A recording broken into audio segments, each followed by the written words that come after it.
देशमुख यांच्या हत्येला 5 दिवस उलटले तरी सुद्धा हत्यारा आणि आरोपी मोकाटच फिरताना पाहायला मिळत आहेत। संतोष देशमुख हत्या प्रकरणातल्या मुख्य आरोपींना अटक कधी होणार असे सवाल आता अनेक स्तरातून उमटत उपस्थित केले जात आहेत। माजलगावमध्ये दुकानं बंद ठेवत कडकडीत बंद पाळण्यात आला आणि संघटना सुद्धा रस्त्यावर उतरल्याचं आपण पाहिलं। मुख्य सूत्रधाराला अटक करून कारवाई करण्याची मागणी यावेळी सगळ्या स्तरातून होती।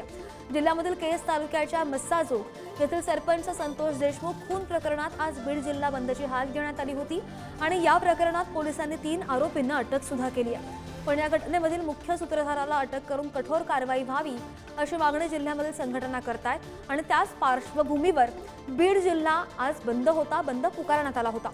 माजलगावमध्ये देखील दुकानं बंद ठेवून कडकडीत बंद पाळण्यात आलेला आहे आणि या कडकडीत बंदचीच ही दृश्य आपण स्क्रीनवर पाहतोय।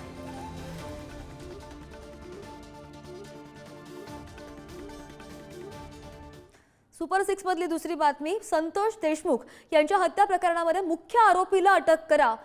पोलीस स्टेशनमध्ये आंदोलन, खासदार बजरंग सोनावणे यांनी ही मागणी केली आहे। केस पोलीस स्टेशनमध्ये हजारो कार्यकर्त्यांची गर्दी सुद्धा पाहायला मिळाली।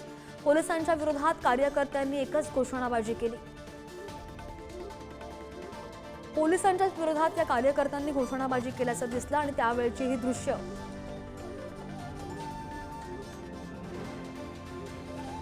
संतोष देशमुख हत्या प्रकरणामध्ये मुख्य आरोपीला अटक करा। पोलीस स्टेशनमध्ये आंदोलन करत खासदार बजरंग सोनावणे यांनी ही मागणी केली आहे आणि ज्यावेळी ते ही मागणी करत होते त्यावेळी पोलिसांशी बातचीत करताना हे दृश्य। केस पोलीस स्टेशन बाहेर हजारो कार्यकर्त्यांची गर्दी जमली आणि पोलिसांच्या विरोधातच कार्यकर्त्यांची घोषणाबाजी ऐकू आली। असंख्य कार्यकर्त्यांच्या समवेत बीडच्या केस पोलीस स्टेशन बाहेरची ही गर्दी, पोलिसांच्या विरोधात कार्यकर्त्यांची घोषणाबाजी।